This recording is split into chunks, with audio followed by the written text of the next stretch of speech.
out of all the vehicles you've always had down, I've always thought, out of all of them, that the Merlot has always been the smoothest, setting off and responsive, but this they've got it on the money here.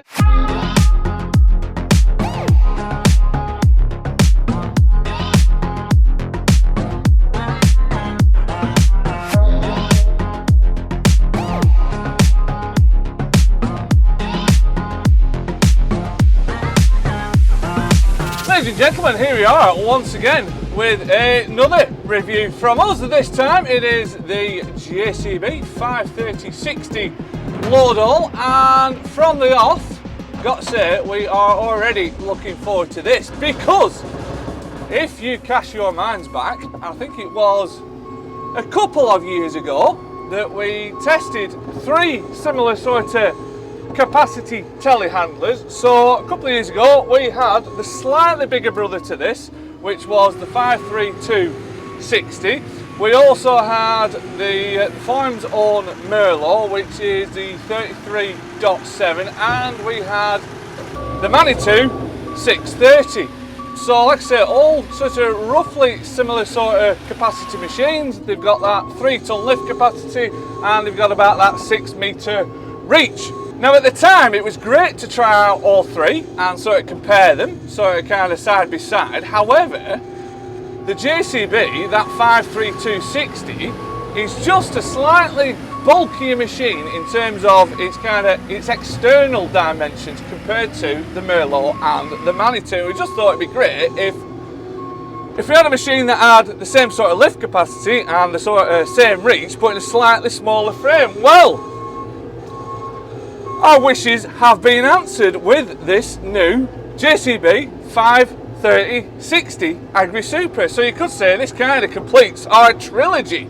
Now this new 530/60 model effectively replaces what was the 525/58 model from JCB, which I think is still available in certain markets, but for UK and Ireland certainly, this is its replacement. And with this replacement, it gets greater reach and it gets greater lift capacity, and it's got a refreshed cab, and you could say it's got some refreshed and tweaked looks as well. So looking forward to trying it out. Powering this machine, it's got JCB's Diesel Max 4.8 litre 4-cylinder squeezed into the engine bay at the side of me there, and that produces 130 horsepower. So we're expecting it to be quite a lively machine for its size.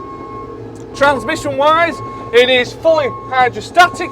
It's 40 kph, it's got two ranges, 0 to 11 kph and 0 to 40 kph.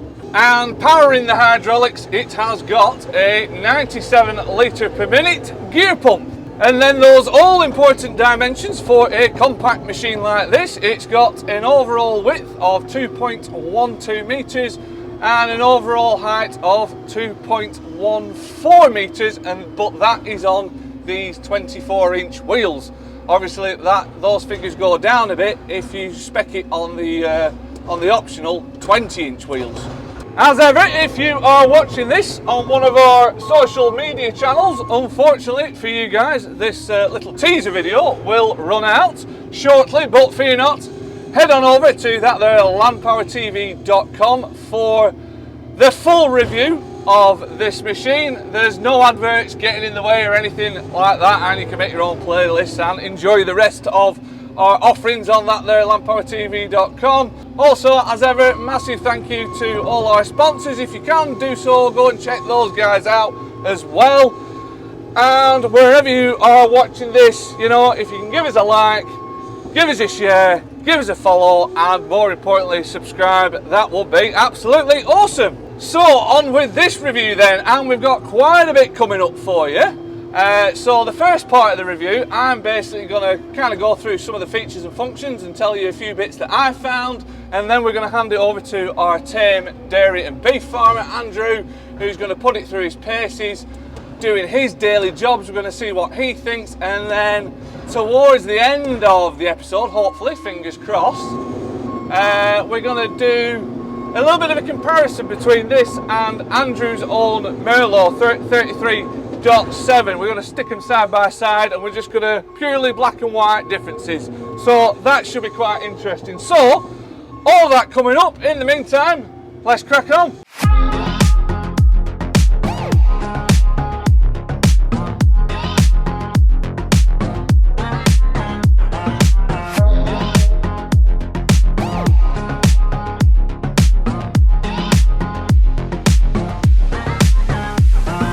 So here we go, ladies and gents, we'll dive straight in, start with a few initial thoughts from me.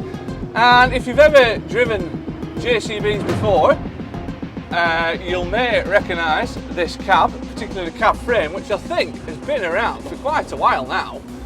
I seem to remember, and someone was telling me this just before, that this cab frame was originally introduced about, I think it's about 2008, this cab frame that's on this machine.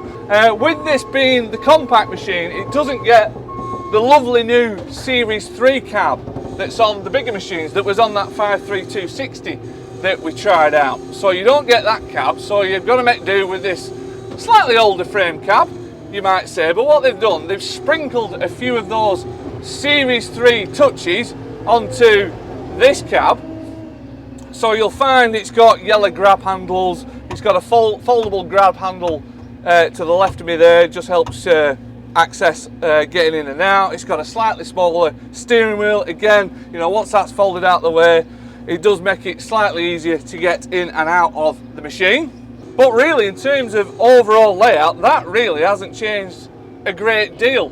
It's still, I suppose you could say, it's very familiar to, I mean, especially you JCB drivers. But with that, I mean, saying that, the actual layout isn't too bad. I mean, everything is to hand and it's all pretty well labelled and fairly obvious as to where everything is. In terms of visibility, so far what I'm finding, which you can probably imagine really, is down to the front here, especially to the left hand side of the attachment, it's absolutely no problem. There's loads of good views. But when the attachment is low, sort of like that, from my point of view, from where I'm sat in the seat, I can't see the very right hand far front corner of the attachment. So when I'm up against the wall over there and I've got to dodge pipe work and hinges coming off the wall, to me that's a bit trickier. That is kind of, if you lean around a bit like this, you can sort of just about see it, or just pop your head up here, you can just about see it, but it is a little bit trickier. And then in terms of that all important sideways visibility, I've got to say, when you're sort of sat in this machine, you do sort of feel like you kind of sat low, which, as you would imagine with a compact machine like this, but the boom seems quite high. You know, I've just got it up a little bit there because we're coming back out of a building, but it is taking up quite a lot of visibility. Now, what they have done to improve the right hand visibility, I think the engine bonnet is about 90mm lower than the previous machine, the 525/58 that it is replacing. So that's a little bit lower. So when the boom is down, that falls away a bit more, but you can still fairly see those shark fins at the back of the bonnet there.